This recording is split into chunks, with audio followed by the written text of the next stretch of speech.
I think one of the great pleasures about working with young people in a creative capacity building project is the idea of a multidisciplinary project inviting people to find ways that they can make a contribution.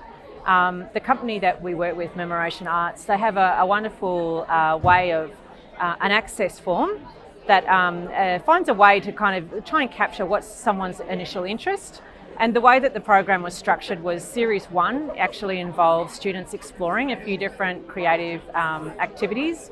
And if they had a preference in Series 2 and 3, they could then go on and follow up with whether it was music or visual arts or theatre and get a little bit more in depth with that. I think what we really found in our work in our organisation and engaging with young people is that the way we typically try to recruit young people and get them involved is how we try to recruit and get involved older people. And unfortunately, young people aren't on the same platforms and they aren't looking for the same experiences that our older generations are looking for. They're looking for things that can create tangible social impact, and they're looking for roles with set responsibilities and predetermined position descriptions, and they want to actually know exactly what they'd be doing on a day-to-day basis. They don't want to rock up and maybe get to work in a particular area of the organisation. They want to know exactly where they're working before day one. So what we've found is that being able to change how we recruit young people not only allows us to get some really high quality young people, but allows us to engage with diverse young people. So young people who might not have had opportunities in the past, or they might be culturally and linguistically diverse, and we've had to change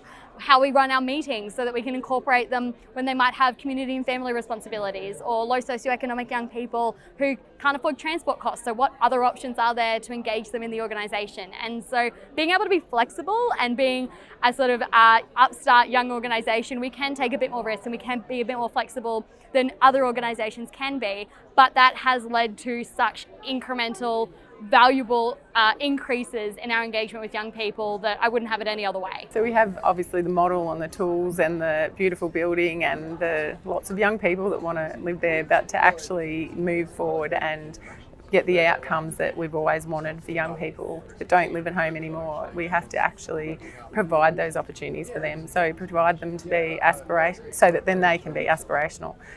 So to do that, the only way we can do it is to bring the community in, and that involves a lot of work of talking, a lot of showcasing, a lot of being out there with the young people, but also on social media and sharing and liking and looking towards what other people have got out there, because we've hope to really connect all these young people and all the different areas that they'd be interested in.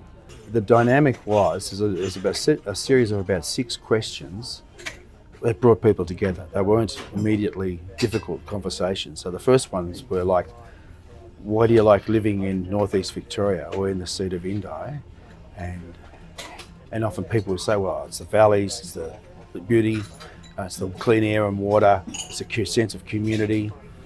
And it turned out that pretty much everyone around the table actually agreed on some fairly fundamental things about why they live where they do. And so then the questions would move to what's going well and what needs work. And then it got to questions like, well, how do you think we're going in being represented, and what could we do to improve it? So the sort of soft questions that generated a sense of progression of, okay, I don't necessarily agree with the person on that and that, but I've already got a pre-existing sense of agreement and commonality with the people around the table, even if they're strangers.